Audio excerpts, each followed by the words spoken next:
¿Conocen la asombrosa historia de los guerreros de terracota? ¿Sabían que su señor, el primer emperador de China, estaba obsesionado con encontrar el elixir de la vida eterna?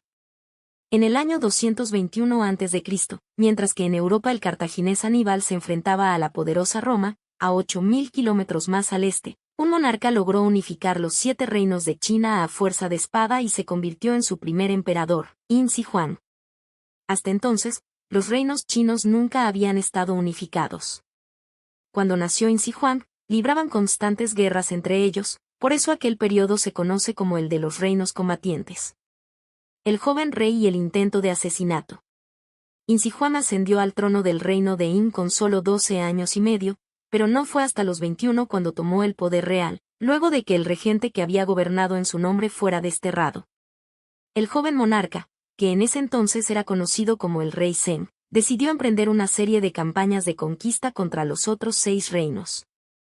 Según las crónicas de Sima Qian, un célebre historiador chino del siglo II a.C., el rey Zheng de Yin sobrevivió a un intento de asesinato que estuvo muy cerca de cumplirse. Fue encargado en el año 228 a.C. por el rey de Yan, un estado pequeño y débil que no era rival para el poderoso reino de Yin. Aquel gobernante envió a 2 asesinos para que acabaran con Zheng, uno se llamaba Jin Ke y el otro Inbuyan. El plan era presentarse ante el rey de Yin con la excusa de llevarle unos regalos diplomáticos. Uno de ellos sería un mapa enrollado que ocultara en su interior una daga envenenada. El otro sería la cabeza cortada de Fan Yuki, un general del reino de Yin que había traicionado a su señor. Estaban seguros de que si le llevaban aquel sangriento trofeo, el rey Zheng accedería a recibirlos y de ese modo podrían estar lo suficientemente cerca de él como para asesinarlo. Según algunas crónicas, para conseguir la cabeza del general Fan Yuki, uno de los asesinos, Jin Ke, simplemente se presentó ante el general y le explicó su plan para matar al rey Zheng. Fue tan convincente que Fan Yuki aceptó suicidarse para que Jin Ke pudiera llevarle su cabeza al rey y tuviera la ocasión de atacarlo. El caso es que cuando llegaron al palacio de Zheng con los regalos, al otro asesino, Inbuyan, le falló el valor y se quedó temblando, incapaz de avanzar, presa del pánico. Así que Jin Ke se disculpó en su nombre, argumentando que era un chico de campo que nunca había visto mundo y sufría un shock cultural. Se acercó él con los regalos. Cuando el rey desenrolló el mapa, Jin Ke atrapó la daga que cayó de él e intentó apuñalar a su objetivo, pero Zheng logró retroceder a tiempo. Como estaba prohibido llevar armas en presencia del soberano, él mismo tuvo que intentar defenderse usando su espada ceremonial. Pero esta era muy larga y no atinaba a desenvainarla mientras esquivaba las puñaladas de Jin Ke. Por suerte para él, uno de sus médicos, llamado Xiaobu, tuvo los reflejos de arrojar su bolsa de medicinas contra el asesino. Esto lo frenó lo suficiente para que Zheng desenvainara e hiriera a Jin Ke en el muslo. En un último intento desesperado, Jin Ke arrojó su daga contra el rey, pero falló el lanzamiento. El soberano lo mató con 8 golpes de espada. Aquella experiencia, el haber estado tan cerca de la muerte, le causó a Zheng una profunda impresión. El reino de Yan, por supuesto, fue conquistado, y los demás fueron cayendo uno a uno hasta que el rey Zheng, con 38 años, consiguió someterlos a todos. Unificando el imperio, el primer emperador. Para distinguirse de los simples reyes, Zheng decidió crear un nuevo título que indicara un rango superior, el de Ziguandi, que significa primer emperador. De ahí que generalmente se le conozca como Yin Shi Huang, es decir, primer emperador de la dinastía Yin. Una vez tuvo en su mano el poder absoluto de los 7 reinos, el flamante emperador se planteó el gran problema: ¿cómo unificar a todos esos estados feudales que llevaban tantos años peleando entre sí? Su primera medida fue remodelar el antiguo sistema feudal de gobierno, que favorecía el continuo cambio de alianzas entre las familias dirigentes. Para ello, dividió el reino en provincias, primero 36 y luego 40, y puso al mando de cada una a gobernantes nombrados por él en base a sus méritos y no a derechos hereditarios. Las provincias se dividían en condados, los condados en municipios, y estos a su vez en unidades de 100 familias. De ese modo, unificó la estructura administrativa de todo el país, que por cierto, en ese entonces se llamaba oficialmente Estado de Yin. El país no se denominó de manera oficial China hasta 1912, con la fundación de la República de China. Por otro lado, el emperador también unificó la moneda, estandarizó las unidades de pesos y medidas y desarrolló una inmensa red de carreteras y canales para favorecer el comercio y las comunicaciones. En esa línea, también estandarizó la longitud de los ejes de los carros para asegurarse de que todos pudieran circular por las nuevas carreteras. Pero su decisión de mayor trascendencia fue unificar la escritura china, lo que dotó al nuevo imperio de un lenguaje escrito universal. Algo enormemente necesario para cohesionar un territorio con una diversidad de dialectos inmensa. Además, destruyó los muros levantados entre los viejos reinos y ordenó que se iniciara la construcción de dos de las mayores hazañas de la ingeniería china. Una fue el canal Inku, de 34 kilómetros de longitud, que conectaba los ríos Yangtze y Li y contribuyó a la expansión de China hacia el suroeste. La otra fue una serie de muros que conectarían las fortalezas a lo largo de la frontera norte del imperio para defenderse de las tribus nómadas. Aquella obra fue el germen de lo que hoy conocemos como la Gran Muralla China. El corazón de un lobo y la obsesión por la inmortalidad. Sin embargo, no crean que Yin Shi Huang se dedicó solo a unificar y consolidar su autoridad de manera constructiva, ni mucho menos. El historiador Sima Qian lo describió como un hombre de escasa misericordia que tiene el corazón de un lobo. Cuando está en dificultad se humilla fácilmente ante los demás, pero en cuanto se sale con la suya, no duda en comérselos vivos. Según el profesor Su Zhou de la Universidad de Hong Kong, cada vez que capturaba a hombres de otro reino, Yin Shi Huang los castraba para marcarlos y convertirlos en esclavos. En su corte había montones y montones de eunucos. Era un tirano despiadado, explica el profesor. Unificó la moneda y la escritura para cohesionar el imperio, sí, pero también se deshizo de todo aquel que no estuviera de acuerdo con él. Cualquier persona que pensara de manera divergente era peligrosa. Por ello, ordenó quemar montañas de libros e hizo enterrar vivos a 460 eruditos. Una versión de este último acto de barbarie dice que los enterró de pie, con tan solo la cabeza asomando por encima del suelo, para a continuación decapitarlos a todos. Pero otras fuentes apuntan a que se trata tan solo de una leyenda promovida en los siglos posteriores por los seguidores del confucianismo, que al igual que las demás corrientes filosóficas, fue prohibido por el emperador. Yin Shi Huang estableció el legalismo como ideología obligatoria. Al igual que los romanos creían ser los amos de todo el mundo, Yin Shi Huang creía haber alcanzado la cúspide del poder humano, gobernando sobre todas las tierras conocidas por el hombre. ¿Qué preocupaciones puede tener alguien que está en la cima de la humanidad? ¿Qué anhelarían ustedes si tuvieran 38 años y fueran, literalmente, los reyes del mundo, tras haber conquistado y sometido a todos los demás? Si tuvieran a su disposición recursos económicos casi ilimitados y todas las personas estuvieran obligadas a acatar sus órdenes, les dejo unos segundos para que lo mediten. Pues bien, lo que anhelaba el poderoso Yin Shi Huang era conservar ese poder para siempre. ¿Coincide con lo que pensaron ustedes? Si quieren dejarnos sus respuestas abajo en los comentarios, tenemos mucha curiosidad por leer sus reflexiones. Como decíamos, Yin Shi Huang deseaba preservar su poder a toda costa y llegó a la conclusión de que podía lograr su objetivo de dos maneras. La primera era, hacerse inmortal. Su puesto era vitalicio, si no moría, conservaría su poder de manera ilimitada. Pero intentar lograr eso es absurdo, estarán pensando. El caso es que Yin Shi Huang no opinaba lo mismo. Estaba convencido de que el legendario elixir de la vida era real y lo buscó de manera obsesiva, enviando expediciones a todos los rincones del mundo para encontrarlo. En una ocasión, mandó a un hombre llamado Su Fu al mando de varios barcos con cientos de hombres y mujeres jóvenes en busca de la mítica montaña Penglai, situada supuestamente en el extremo oriental del mar de Bohai. Circulaba una leyenda según la cual en aquella montaña se alzaba un palacio de oro y plata donde vivían los 8 inmortales y el mago Anqi-Zeng, conocedor del secreto de la vida eterna. La misión de la expedición de Su Fu era encontrar a Anqi-Zeng y llevarlo junto con el elixir de la vida ante el emperador. Pero Su Fu y sus cientos de jóvenes nunca regresaron. Dice una leyenda que en lugar de la montaña Penglai, lo que encontraron fue Japón y se quedaron allí a vivir, temerosos de que Yin Shi Huang los castigara si retornaban sin el elixir. En su afán por alcanzar la inmortalidad, el primer emperador encargó a los eruditos que estudiaran las obras escritas sobre alquimia, las únicas que indultó en su quema generalizada de libros. ¿Recuerdan aquellos 460 eruditos a los que enterró vivos? pues existe la hipótesis de que muchos de ellos eran alquimistas y que los enterró vivos después de hacerles beber los supuestos elixires de inmortalidad que ellos mismos habían creado, para poner a prueba su eficacia. El propio emperador también probó varios de los supuestos elixires milagrosos. Se cree que precisamente fue al ingerir uno de ellos, hecho de una mezcla de jade y mercurio, cuando sufrió un fallo hepático que acabó con su vida.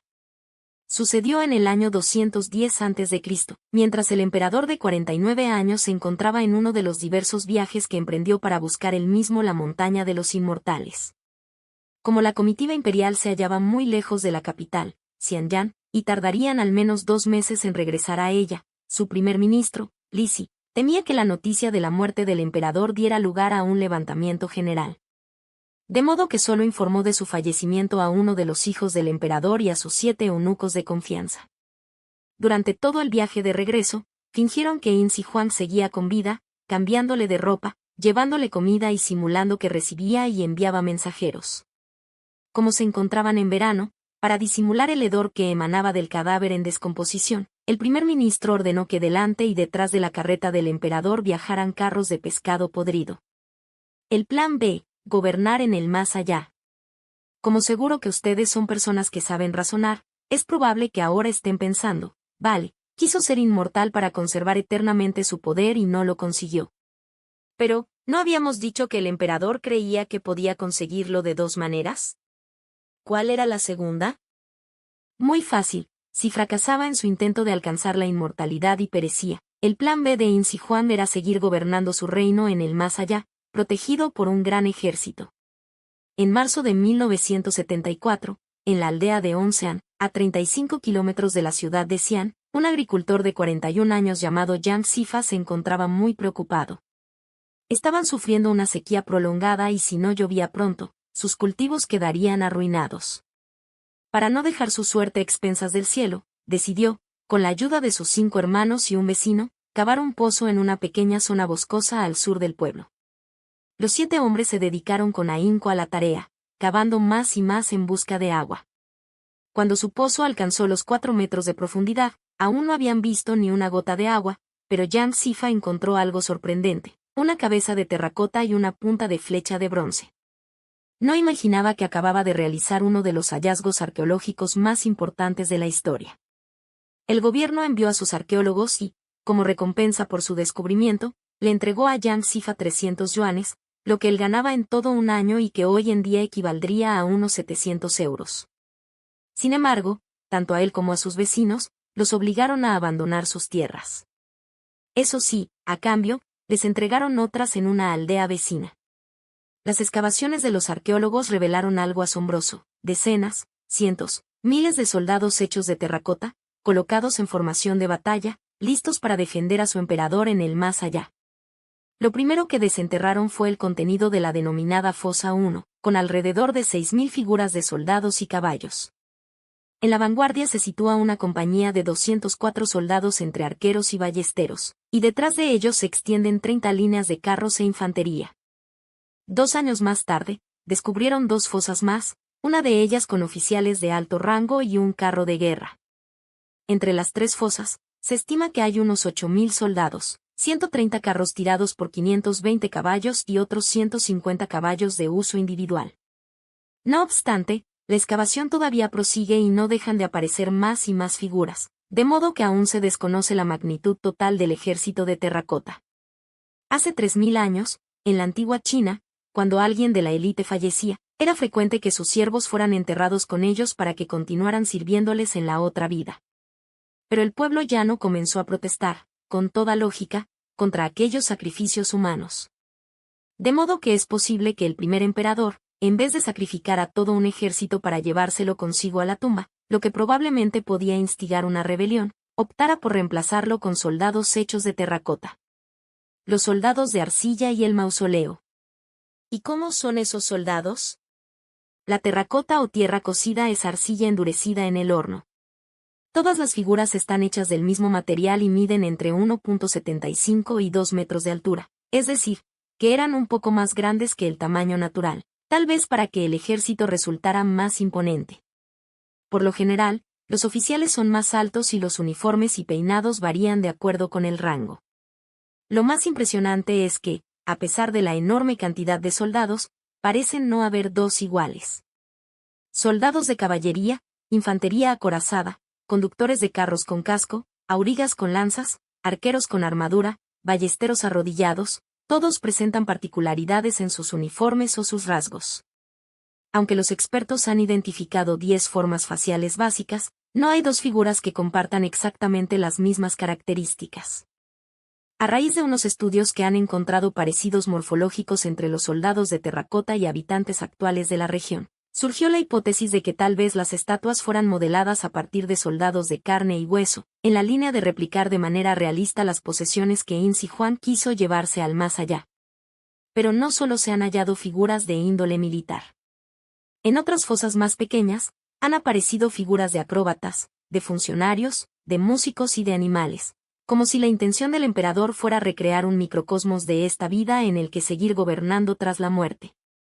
La zona donde se encuentra el ejército de terracota es solo una fracción de una necrópolis mucho mayor. De hecho, el mausoleo del emperador se encuentra situado a 1,5 kilómetros al oeste de allí. En total, la necrópolis subterránea de Insi Juan ocupa unos 60 kilómetros cuadrados. Las pruebas de prospección geofísica revelan que el mausoleo, un auténtico palacio subterráneo rodeado por muros, tiene forma de pirámide sin punta, con una base de 350 metros y mide unos 76 metros de altura. ¿Y qué hay dentro? Seguro que sienten curiosidad por qué les mostremos una foto de su interior, pero los arqueólogos aún no se han atrevido a excavar para penetrar en la tumba. No por miedo a una maldición, y tampoco porque albergue trampas mortales, aunque eso sí es una posibilidad.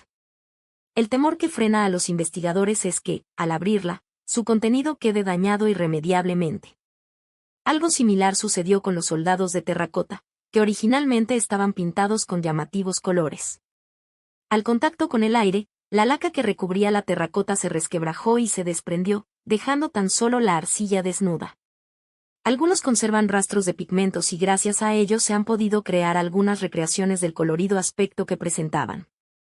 Respecto al mausoleo del emperador, de momento las autoridades prefieren esperar a contar con el suficiente desarrollo tecnológico para abordar la exploración de una construcción tan enorme con garantías de poder conservar todo intacto. Los partidarios de no esperar más y entrar ya en la tumba argumentan que está situada en una zona sísmica y que el día menos pensado un terremoto podría causar en el mausoleo daños mucho mayores de los que provocaría la intervención humana. Sobre lo que puede esconder en su interior, solo contamos con lo escrito hace 2000 años por el historiador Sima Qian en el 6º capítulo de su obra Registros del Gran Historiador. Les leo algunos fragmentos. El trabajo de excavación y preparación de la tumba comenzó cuando el primer emperador accedió al trono por primera vez. Más tarde, después de haber unificado su imperio, se enviaron allí 700.000 hombres. Se construyeron palacios y torres para 100 funcionarios y la tumba se llenó de artefactos raros y tesoros maravillosos. Se ordenó a los artesanos que fabricaran ballestas y flechas preparadas para disparar a cualquiera que entrara en la tumba. Se utilizó mercurio para simular los 100 ríos y el gran mar y se puso a fluir mecánicamente.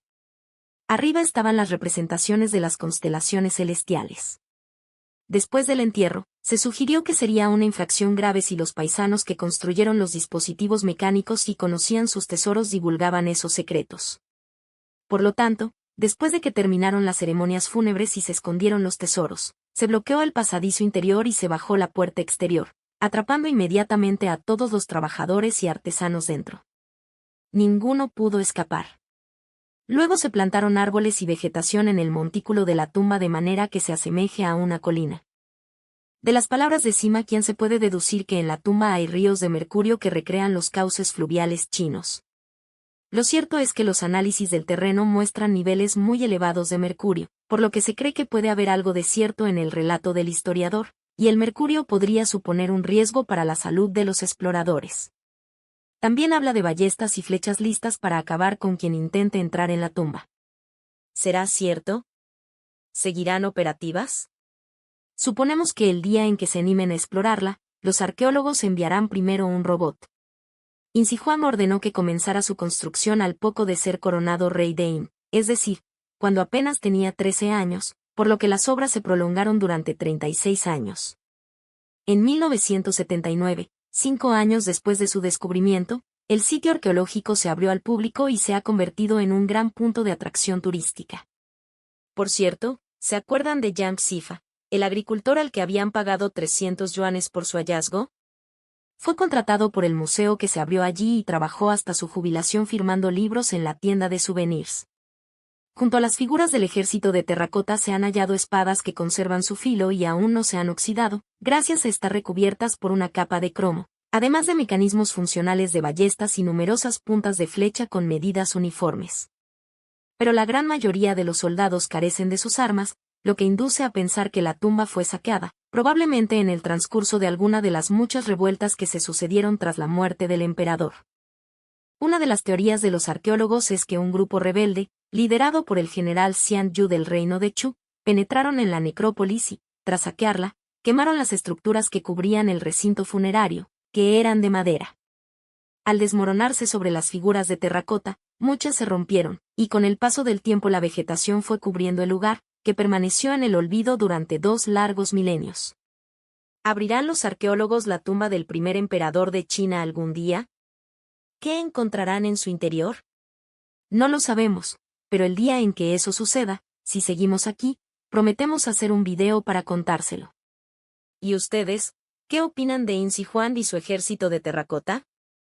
¿Qué harían si, como él, fueran las personas más poderosas del mundo? Me gustaría que nos lo contaran abajo en los comentarios.